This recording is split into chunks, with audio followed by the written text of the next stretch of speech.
Hey, this is Senator Justin Reedy coming to you at the end of the 13th week of the General Assembly session here in 2026. The last full week is now concluding, and then this coming Monday will be our last full day, and it's what's known as sine die, the end, and we go all the way up till midnight. So the last few days have been very intense, including today. Friday, we'll be in double sessions, meaning we go in, spend several hours on the floor, voting and discussing lots of different bills that are coming out of committee. Doing final votes in some cases, offering lots of amendments to try to slow down or fix bad bills or stop them. And then we'll be taking a break, going to your committee to vote some last minute things, and then coming back to the floor. It's a very intense time, and you can watch it actually on the General Assembly website that you can actually watch as we go. But then the final hours here, what's some of the things that we're looking at heading towards sine die? You know that the energy bill that the Senate passed a few days ago, I tried to update folks about it. It had some relief. It had some good things in it.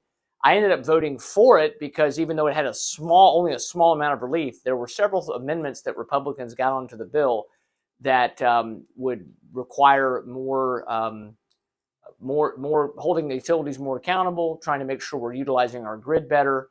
Ensure that we treat natural gas and electric the same, and some other good reforms. Unfortunately, the two houses conferenced together, and it looks like what they're bringing back has taken away a number of those common sense reforms. And so, unfortunately, the bill still has almost very little relief. They say it's going to be about $12 a month. We could literally give triple, quadruple that by just making a few more changes to their radical green energy policies that I've talked to about.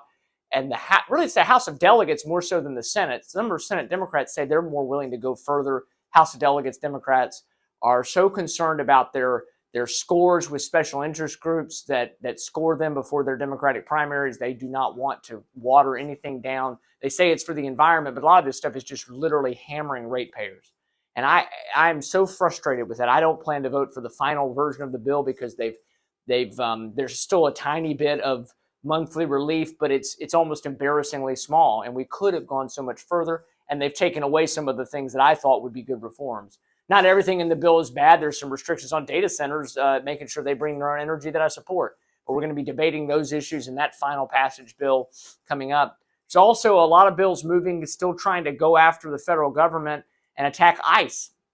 We already got rid of 287G agreements. Now there's a bill that's on the floor of the Senate today, Friday, that's trying to even go further and limit local law enforcement from even communicating with ICE unless it's a convicted felon they're holding.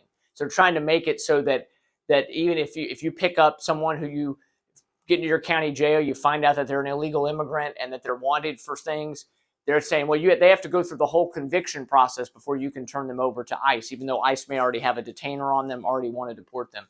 So things like drunk driving and other types of misdemeanors won't even be possible, even with the conviction, to contact ICE.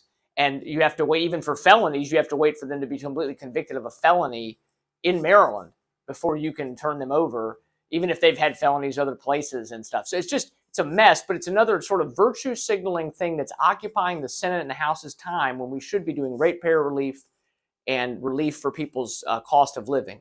I'll give more summary at the end of the legislative session when we're done, but we've killed some bad bills. We've made progress on a few issues, but it's just overall very disappointing that once again the General Assembly doesn't prioritize the crushing burden that Marylanders are under, and from energy costs to the cost of just living in general.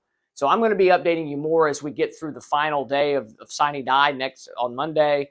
But right now, just trying to hold on and see what we can do to defeat some bad bills. It does look like the vagrancy bill is dead. I talked to you about that a couple of times this session. There's some other bad bills that I'm hoping before the clock's going to run out for midnight that people have contacted me about. But we're fighting a number of other sort of bad bills here at the end and trying to push through a couple of positive things. So we look forward to updating you after next Monday. Hope you have a great weekend, and God bless.